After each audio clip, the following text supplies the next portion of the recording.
সাকিবকে তালাক দিচ্ছেন অপু বিশ্বাস। এমন সংবাদ আজ মঙ্গলবার প্রকাশ হয়েছে একটি অনলাইন নিউজ পোর্টালে। এই সংবাদ ভিত্তিহীন এবং মানহানিকর দাবি করে অনলাইন পোর্টালের বিরুদ্ধে আইনি ব্যবস্থা নিচ্ছেন বলে জানান অপু বিশ্বাস। সংবাদটি প্রকাশের পর থেকে অপুর কাছে মানুষেরা তাকে ফোন দিয়ে বিষয়টি সত্যতা জানতে চান। অনেক গণমাধ্যম থেকেও এ বিষয়ে জানতে কল দেয়া হচ্ছে। এ নিয়ে বিব্রতকর পরিস্থিতিতে পড়েছেন বলে দাবি করেন এই অভিনেত্রী। তার পরিবারের সদস্যরাও নানা প্রশ্নের সম্মুখীন হচ্ছেন আত্মীয় স্বজনদের কাছে। এ মিথ্যা খবর তাকে সামাজিকভাবে হেয় করার উদ্দেশ্যেই করা হয়েছে বলে ধারণা করছেন তিনি।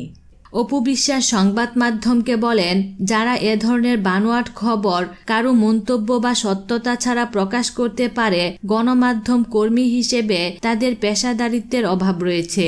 গুঞ্জনটি আমার এবং সাকিবের দুজনের জন্যই মারাত্মকভাবে অপমানজনক। আমি গণমাধ্যমটির সঙ্গে যোগাযোগ করেছি। সম্পাদক খুজিস্তা নুরি নাহারি মুন্নি আমার পরিচয় পেয়ে ফোন রেখে দেন। বাধ্য হয়েই আমি আইনি ব্যবস্থা নেওয়ার সিদ্ধান্ত নিয়েছি। পত্রিকাটিতে বলা হয়েছে, গত সোমবার রাতে জাতীয় চলচ্চিত্র পুরস্কার বিতরণ অনুষ্ঠানে অপু বিশ্বাসের পারফরম্যান্সের সময় শাকিব খানের চলে যাওয়াকে অনেকেই নেতিবাচকভাবে দেখছেন। এ নিয়ে নানা রকম গুঞ্জনও শুরু হয়েছে মিডিয়া পাড়ায়। স্বামীর কাছে অপমানিত হয়ে বেশ রেগে আছেন অপু। এমনকি সাকিবকে তালাক দিয়ে আবারও নিজের অবস্থান একাই চলচ্চিত্রে প্রতিষ্ঠিত করবেন বলেও হুমকি দিচ্ছেন।